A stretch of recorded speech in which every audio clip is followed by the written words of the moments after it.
Welcome back, everyone. It's here. And today I've got some r/BestOf for you all. As per usual, I'll be reading you the posts, giving you my opinions, and I hope you do the same down in the comments below. And without further ado, let's jump right into it.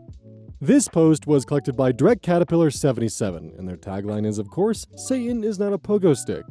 The original OP is I'm So Confused Reddit, posted to r/relationships on November 17th, 2015. My 25 female girlfriend, 27 female of 4 years, just told me that she's pregnant. I'm a woman, so it can't be mine. But she swears she didn't cheat. What do I do? I'm still in shock, so bear with me. My life feels like a soap opera right now, and apologies, this will probably be long. Here's some background. My girlfriend Anna and I have been together for 4 years, with intentions of getting engaged sometime this year. To clarify, we are 2 women in a relationship. I am a lesbian, always have been. But Anna is bisexual, and has had serious relationships with men in the past. This has never been an issue for us because we love each other and have a healthy and stable relationship. But now, as you can imagine, I'm second-guessing everything. What went down? In the last month, Anna had been complaining about putting on weight, particularly in her stomach area. Anna is thin and athletic, so the little belly she developed is noticeable. She has been going to the gym more and started eating much healthier than she usually does. We didn't notice any improvements with her weight loss, but I told her it takes time and that she will eventually lose the weight. Pregnancy never, ever crossed my mind for obvious reasons. Last week, she really started freaking out about her weight gain, so she scheduled a doctor's appointment. She had the appointment yesterday afternoon and afterwards called me at work and told me that we needed to talk. I could tell she had been crying. I'm freaking out at this point, thinking that she is terminally ill or something. I started tearing up, asking her to tell me what's wrong, but she insists on meeting at home. I leave work immediately and get home to see her sitting on the couch, her face puffy from crying. I'm shaking and tears are streaming down my face. I ask her about the doctor's appointment and what's going on. She can barely get the words out through her sobs. She tells me that she went to the doctor and that they told her that she is 13 weeks pregnant. I stop crying, but my brain is trying to comprehend what she just told me. All I could say was, what? Over and over. She's still sobbing, saying she is so confused and she has no idea how this happened. I have never really seen her in a state like that. She seems genuinely upset and confused, but then again, so am I. As I started registering what is going on, I ask her, did you sleep with someone? And she only starts crying more, swearing on her life that she didn't sleep with anyone. So I'm like, but you did. You're pregnant. There is no way that you didn't cheat on me. To which she replies, I have no fucking clue how this happened, but I swear to God I didn't sleep with anyone. You have to believe me. We go back and forth for 30 minutes or so, both of us still confused. I told her that I needed to think, so I called a friend and spent the night at his house. I've been talking with friends and everyone is confused but agreeing that Anna must have cheated on me. I keep playing over our conversations in my head though. Like, if she knew that she had slept with a guy and that she could be pregnant, why would she go to the doctor? Why wouldn't she have just gotten an abortion secretly? She could have used a Plan B pill just in case. Like, she could have gotten away with this. Maybe I'm being foolish here, but it genuinely seems like she had no idea why she was gaining the weight in her stomach. A couple of nights, we talked at length about possibilities why she was gaining weight just in that region, and pregnancy never crossed our minds. I'm also playing back the potential days she could have cheated on me, considering she's 13 weeks along. We live together and have similar work schedules. We both work 9-to-5 jobs, and I'm thinking of the right week that this could have happened. There is nothing that stands out of the ordinary to me. There weren't any late nights or suspicious activity that would have concerned me. I feel like I'm driving myself crazy, and I feel like I can't trust her. She's been texting me asking if we can talk, and I told her that I need more time. I want to believe that she's telling me the truth, but I can't think of any reason how she could be pregnant without having slept with some guy. But it's all so confusing given the situation.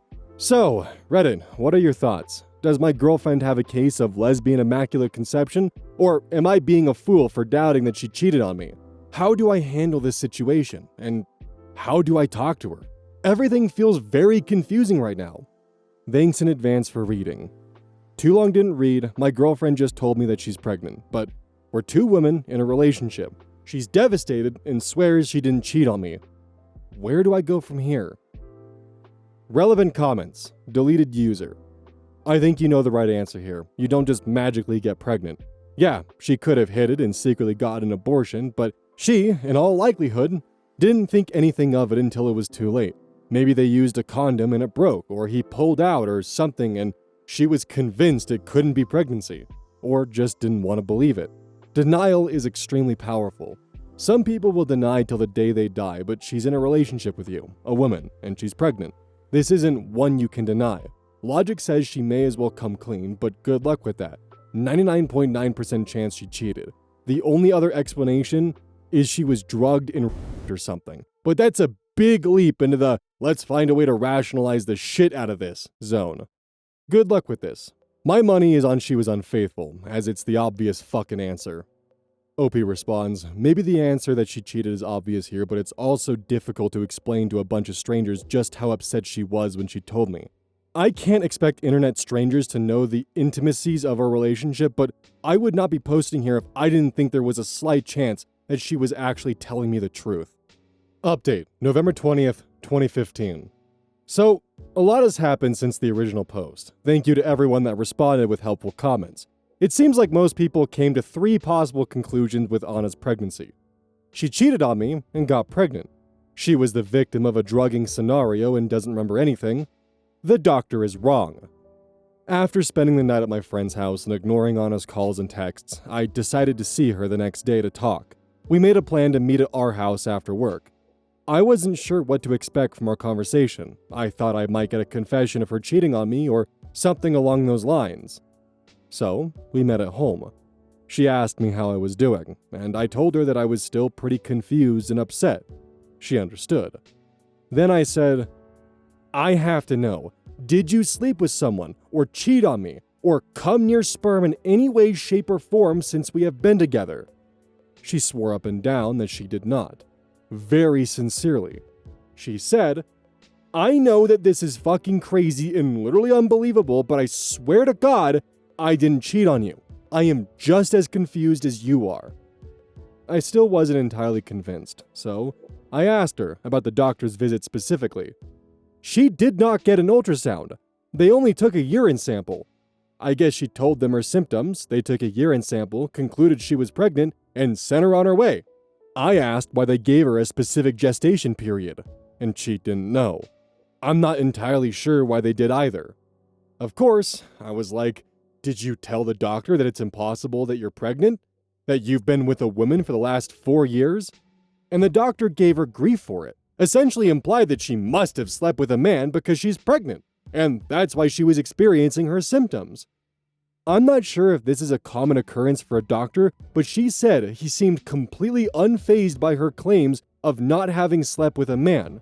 For those of you that mentioned her period, Anna has an irregular period. Sometimes she gets it, and sometimes she doesn't.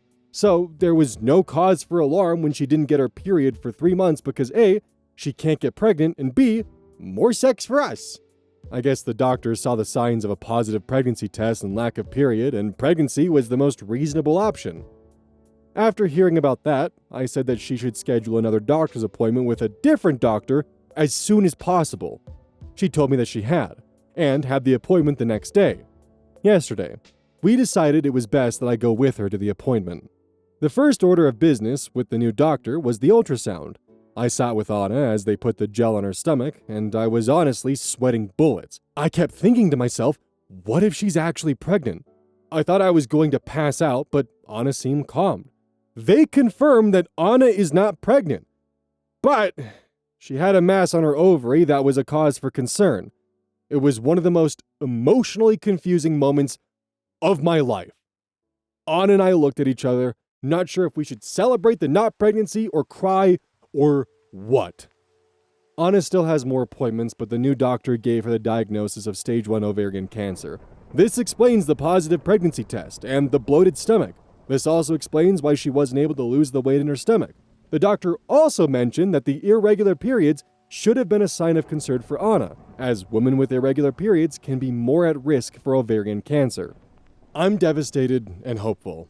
Anna is still in shock, as she has been through a lot in the past couple of days. I'm supporting her the best I can, and we're figuring out a game plan. Naturally, we're both terrified of what's to come. This will be a huge part of her life, and my life, and probably put our plans to get engaged, married, / have kids on hold, if she can even have kids after all of this. Anna even joked about the fact that she wishes she had actually been pregnant with the Messiah. That way we could keep the kid and not have this horrible diagnosis. So, I guess this is a happy / sad update. Thanks to everyone for reading. Too long didn't read, girlfriend isn't pregnant, but has ovarian cancer. The Messiah hasn't arrived. Relevant comments. Remember Coombe Valley. I'm so sorry to hear. The first doctor, who was so dismissive of her insistence that she hadn't slept with a man, should probably be scolded for this. OP responds. When she explained his reaction to me, I was livid. Call me an angry man-hating lesbian, but the second doctor was a woman, and she was honestly one of the most helpful and supportive doctors I have ever encountered. Before we get into some of my opinions on this, I wanted to go over some of the comments in the actual Best of thread. This one's posted by Hex's Conservatives, and their tagline is, "This is unrelated to the common." When I was in my second year of med school, we had one lesson drilled into us very hard during the "make sure you take a BHCG" section. If a woman tells you that she cannot possibly be pregnant, it's cancer until you've proven otherwise. Especially if she's got PV bleeding. Especially if she's looking distended. Especially if she has B symptoms, and especially if she's a fucking lesbian. You do not tell a patient that they are lying to you. You assume they are being honest and test them accordingly. But you always remember that if they are not being completely truthful, then you should have something planned for that too. Ovarian cancers are usually painless and are a huge concern. You always consider ovarian cancer in a young woman with painless abdominopelvic distension. It's the 9th most common cause of death in young women, and it's an unusual cancer. That tells you how often they're missed. After reading shit like this, I actually wonder if they could go after the doctor for malpractice or something along those lines. I actually don't know, the general rules about when malpractice can actually come into play, but I'd be curious if this is an instance where, yeah, you could. There's also another comment, which was something that I didn't think of until I read the comment, but it still brings up an incredibly important point. Lily of the Alley. Fuck, imagine how badly this could have gone if Anna had a dangerous or abusive partner, if she had attempted some kind of self-harm, or even just waited around on cancer. Jesus. Anna is incredibly lucky that their partner is as fucking awesome as they are and waited through it and waited for a second opinion and gave them the benefit of the doubt, when honestly they had every right not to. So major props to OP. But if Anna had gone to the doctor, said that there was no way they could be pregnant and was in that position, they had an abusive partner, and the doctor was just dismissive, gave them that diagnosis, and had them walk out, this could have gone horrifically worse, as Lily points out here. And because that doctor took the lazy and sloppy way of just, urine test is good enough, not only could the cancer have gotten Anna because she just assumed that it was a child that was on its way, but if Anna was living in an unsafe situation, this could have been an extremely dangerous fuck up on the doctor's end. And as for me on my end, in a sense I am actually relieved that this was the outcome of the story. It is definitely tragic that it's stage 1 ovarian cancer, but my biggest fear based on how OP was describing their partner's reaction to finding out they were pregnant was that their partner had been drugged, and they were in that position there. On another note, I'm almost certain the comment section is going to be filled with women in my audience who have had just horrific experiences with the medical industry as a whole. And please, post those. It's good to spread awareness like that about the kind of shit that goes on that y'all have to deal with. This post was collected by Lucy Aria Rose, and their tagline is, "I'm keeping the garlic." The original OP is Special Touch 9090, posted in r/coworker stories. Originally posted February 5th, 2025. Coworker claims that I groom children following office duck scavenger hunt. Boy, do I have a doozy. Last week I had a delivery of 100 little ducks. You know, the kind people leave around their friends' houses when they are on holiday. My work is going through a tumultuous time, and I thought it might boost morale, or at least give a reprieve from the negativity for 5 minutes.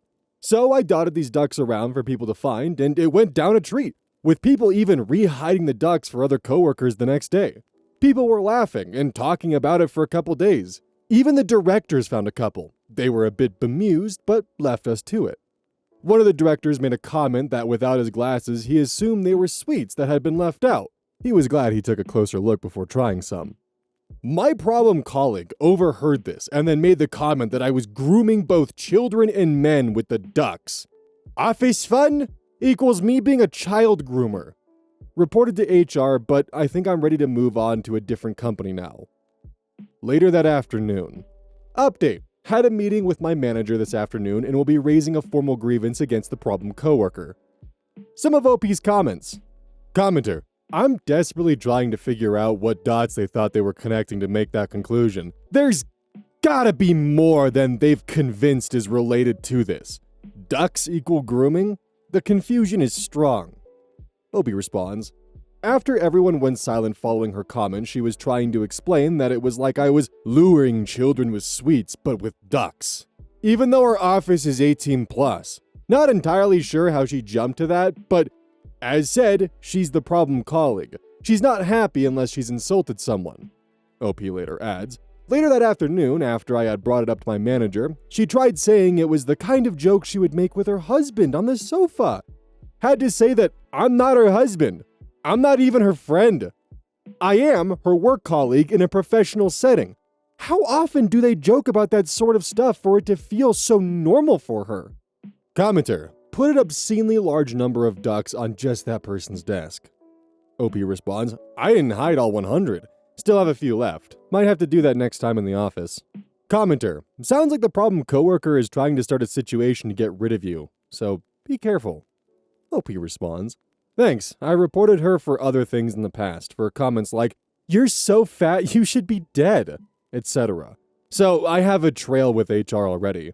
Commenter. That bitch! Oh my god, you're calmer than I am. I'm pretty sure I would say something awful as a knee-jerk response before I could remind myself that I'm at work. OP responds. They're usually in the middle of other conversations, so I'm usually left reeling a bit, and then she gets up and flounces away 9 out of 10 times straight after. To another comment asking how she hasn't been fired. I think the problem is no one reports it. She makes nasty comments to everyone, but I think everyone feels the same, that it's just one comment. What will reporting it even do? She's also not silly. She's only slipped up and insulted me in front of others a handful of times. 2 years worth of insults mostly when we're alone together. Our reception team pulled me aside to ask some questions a few weeks ago. I answered them and asked why they didn't ask the problem coworker, as it's actually her area, not mine. They felt she would give them grief for not knowing. I told my manager what they had said to me, and she went down to talk to them about it, but they didn't mention problem coworker, and instead said they grabbed me because they saw me. Amazing one person can create such a fear culture about themselves. Commenter. Do not leave over this idiot. Your workplace needs you and your ducky joy over them. I think you should pursue some sort of defamation case against them. They have no right to put this on your name with no proof of it. God damn, Redditors are so fucking quick to lawsuits. OP responds, thanks, I appreciate it. I try and make work a bit more fun. I've got to spend 8 hours with these people. I'm gonna want them to be happy, haha. I have a meeting with HR tomorrow, so we'll see where they're willing to go with this first. Another commenter. Okay, since it's been definitively decided that your coworker is mean and crazy, can we talk about the ducks, please? I've never heard of this before and am intrigued. Also, what do Jeeps have to do with it? Obi responds, Jeep owner leaves little rubber ducks on other Jeep owners' cars. There's a Facebook group on it. It's a cute little community thing. The hiding ducks was a trend on TikTok a couple of years ago. The ducks are tiny, under a centimeter big. You're meant to hide them both in plain sight and in silly places. One duck made its way into one director's office and his empty coffee mug. Editor's note from Lucy Aria Rose. Can confirm, I've had a few contracts with an opera company where someone hid a bunch of tiny ducks in random places. It definitely brought a smile to my face to find them. Commenter. Are you a gay man? Trying to figure out if they're applying some kind of homophobic interpretation to your actions. You know, with you trying to groom all the men and children. Obi responds. LOL, no, I'm a straight female. However, she is transphobic and homophobic. She doesn't make outward comments, but one of my brothers is gay and the other is trans. Whenever I mention them, she is unhappy. Another commenter. Hey, every accusation is a confession, they say, ... Opie responds, yes, it does feel that way. Most times she's insulted me, it's because she's insecure of something and will take it out on me. E.g., her doctor told her to lose weight. That was the day she told me I was so fat I should be dead. She was told she has high cholesterol, so she took my tea out of my hands and wouldn't allow me to put sugar in because I was killing myself. She was reprimanded at work for wearing flip-flops and vest tops to the office. So, she insulted my clothes. The list goes on and on. Not sure how child grooming fits into it, though. Mini update in the comments, February 7th, 2025. I spoke to the director yesterday, and he was a sweetheart, and made me feel a lot better about the whole situation. I think I'm going to continue with a grievance, and at least then, in the future, her nasties will be taken as evidence. He did say, while vile, he doesn't think it's a sackable offense yet, but did also say the only thing he was aware of at the time of the conversation was that she had called me a child groomer. None of the history. So it will be investigated full if I raise the grievance. Brought up conflicting feelings as I don't want to escalate / her to lose her job, I just don't want to be insulted in the workplace. Additional comments. Commenter, well, at least you've got lots of witnesses. If she's truly disliked in your workplace as the problem colleague, then they'll back you up. OP responds, yes, I spoke to one of the ladies today. The grievance form makes you state the witnesses, and I want to make sure that they were comfortable with me putting them down, and she was lovely and said she'd support me in any way she could. Update post, February 26th, 2025, 3 weeks later. So, it's been 3 weeks since my coworker called me a child groomer, and my manager called us into a meeting where I called out her poor behavior over the past 2 years. Since then, I have not heard or spoken to my coworker. She ignores any work-related messages and is refusing to come into the office. She's working from home, although I can't see that much work is being done. She has recently asked the department that I have been working closely with if she can join them in their office if she has to come to work. HR have asked us if we would be willing to attend mediation. I said yes. I'm not sure what my coworker's response was, but since it was due to start this week and has not, I assume she refused to do it. I was going to raise a grievance over this, but I was invited to a job interview at a company I had previously applied for and was offered the job. Contract signed and notice handed in. Some of OP's comments. Commenter, ooh, if they ask, are you going to mention that how they botched this incident inspired you to see what else was available? Congratulations! OP responds, oh, of course. My work does exit interviews, so it will all be brought up. OP adds a bit more context to the story. I hide little ducks around the office. She joined in. Had a great time. 2 days later, called me a child groomer. I got upset as I was groomed as a child, which anyone could work out considering how old I was when I had my first child. She has my date of birth on our central system, and our children are the same age. I went to my manager upset. She called us into a meeting together. Coworker walked in and immediately mocked me for being upset because she was only joking. I got even more upset and called her out on her behavior. There isn't a week this woman doesn't insult or belittle me in some way. When asked what the fuck she thought was similar to child grooming, she said it was like I was luring children with sweets, but with the ducks in an 18+ office. OP follows up with another comment. Just to add, while I am the most frequently insulted / belittled by her, she does do it to the other office staff too. A colleague in another department has just told me she reached out to problem colleague asking for help with a task yesterday and got a very passive-aggressive response back. Her question was answered, but she was made to feel stupid. She did read the email response out loud to her bank of desks. The head of HR was sitting opposite her at the time. Lots of tuts, but nothing else. Commenter, I'm sure you know this, but your coworker should have been fired on the spot. You can let them know in your exit interview that if this same coworker continues to spread accusations about you in this workplace, they'll be liable for allowing it to go on. OP responds, she should have. The fact she didn't and multiple people also heard and reported it and still she didn't and still hasn't faced any repercussions and is instead breaking our hybrid working agreement, etc., it was time to leave. The new job is a step up with better pay and better hours, so at least I have that going for me. Commenter, I'm constantly amazed at companies like this. I'm over here wondering, will I be laid off if I don't adhere to the ever-changing rules? And there are companies that bend over backwards to accommodate a poorly performing person who then just refuses to come in. OP responds, there seems to be one rule for the problem people, one rule for the rest of us. I don't think I would get away with insulting people like that, especially to superiors. On a happier note regarding the ducks, it's a small but fun thing to do. I know it wouldn't work in most offices, but For the people I had planned it for, it went down a treat. It is a work friend's big birthday in a couple weeks. She missed out on the ducks and was disappointed about it, so we're planning a little scavenger hunt through our local high street for her. She's a well-known resident, and ending it in her favorite restaurant. I'm planning on little envelopes with clues and a little duck in each envelope too. OP comments on their username. Haha, the username was random generated, but I did wonder if anyone would comment on it when I posted.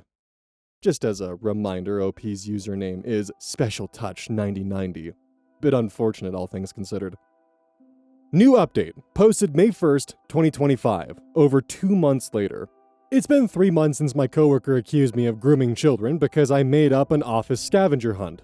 I'm afraid this isn't a very exciting update and not much has happened between me and problem coworker. A few comments have asked for ages. She's mid-50s and I'm 30. We're both married. Just over a month ago, me and problem coworker spoke over Teams. I apologized for losing my temper following the child grooming comment, and she apologized for how I took the child grooming comment. Problem coworker then stated that she will not communicate with me again as she doesn't know how I will react to her comments, and is now worried for my mental health. She's previously mocked my self-harm scars and called me an attention seeker. We have had no further contact. HR set up a mediation meeting with the union. We had to have individual one-on-one meetings and then an all-day meeting with us together with the mediator. My individual meeting was not eventful. I outlined everything that had happened and said that I felt mediation was just the company's tick box exercise to prevent me claiming constructive dismissal and show they had taken a reasonable step to prevent conflict. The mediator said he could not respond. He did pressure me that I needed to hear out her side, and she was very apologetic and upset about it all. I then had to explain a situation with a temp hire where PC, problem coworker, shouted and insulted the temp. They had an argument, and problem coworker cried, saying they didn't want to hurt people. The next time they saw each other, a year later, problem coworker insulted her weight. I also brought up that the silent treatment now is another form for bullying, as I'm being left out of key meetings and decisions, and it is affecting my work. We did not attend the mediation full-day meeting. Unfortunately, my dad passed away unexpectedly the weekend before. I had already arranged a doctor's appointment because I had developed a facial twitch, and I don't want to go into TMI, but other unpleasant side effects. The doctor originally signed me off for 2 weeks, but when I mentioned my dad had died that weekend, it was extended to a month, with the proviso that I have an additional meeting before the fit note ended in case I couldn't face returning to the company. I won't lie, that was the worst month of my life, and coming back to this mess was absolutely awful. I'm so grateful that the doctors took me seriously, as my mom didn't cope and we, my siblings, alternated staying with her until she was stable, which I wouldn't have been able to do without the month off. My parents live a 10-hour round trip away from me, and further from my siblings. I originally had 2 weeks left of my notice period when I returned. On my first day back, my manager pulled me into a meeting to say that she and HR were worried about my mental health and wanted to have a phased return to work, so asked me to work from home for the rest of the week. My final day was also moved up due to outstanding annual leave. I was in the office less than 2 hours on my first day back before the first person approached me for help because they had been trying to work with problem coworker, but she had been rude and dismissive. Problem coworker has applied for numerous internal jobs and had been rejected for them all, one of which was with the first person to approach me for help. Problem coworker has continued to refuse all communication with me.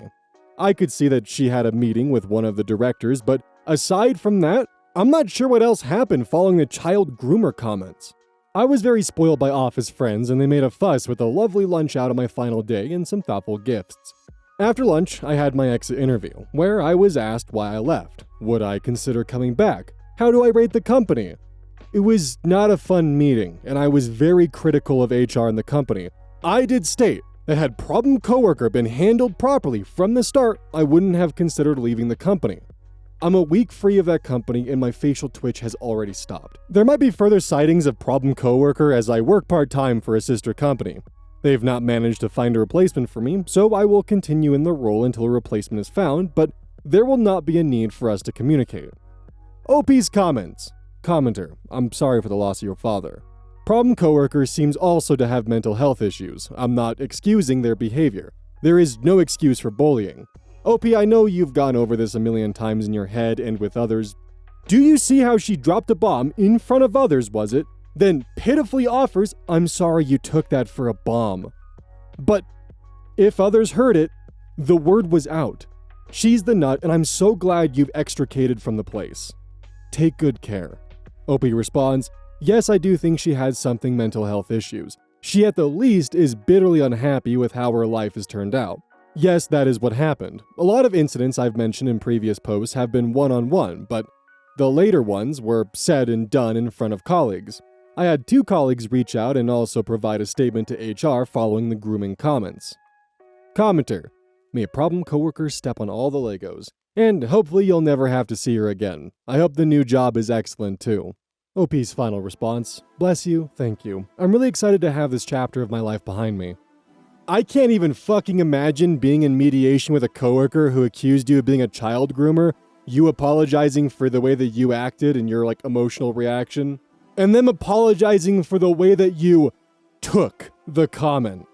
"Yeah, I'm real sorry I lost my temper at your casual fucking accusation of pedophilia. That company's about to see a lot of problems because of problem coworker, and it's just going to escalate and get worse and worse as time goes. Because if other employees are actively foregoing communicating with problem coworker because of her attitude, that's going to cause a lot of issues down the line that's going to affect the company's pockets." Upper management essentially just decided, we'll just see if they can work it out and not make any direct actions or anything like that because we can't afford to lose either of them.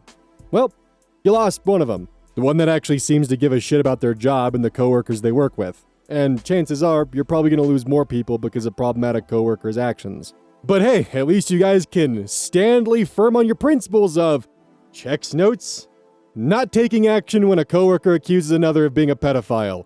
Good on you guys! Don't forget, this is brought to you by GamerSups. Use code ODDS at checkout. It's basically a caffeine powder that you put in your water, and I actually really like it. I use this on a daily basis. Don't forget that every purchase you make using code ODDS directly supports the channel. And if you want a personal recommendation from me, I would either recommend the Soda Pressing Pear or Dragon Fruit Punch. Those 2 are currently my favorite flavors. And as a note, once we sell a certain amount of stuff, I get my own flavor and my own cup, and you all know I'm gonna choose some degenerate shit that's gonna make their PR team squirm. My goal is to make them regret partnering with me. So please, use code ODDS at checkout to make my dream come true of making a PR team squirm.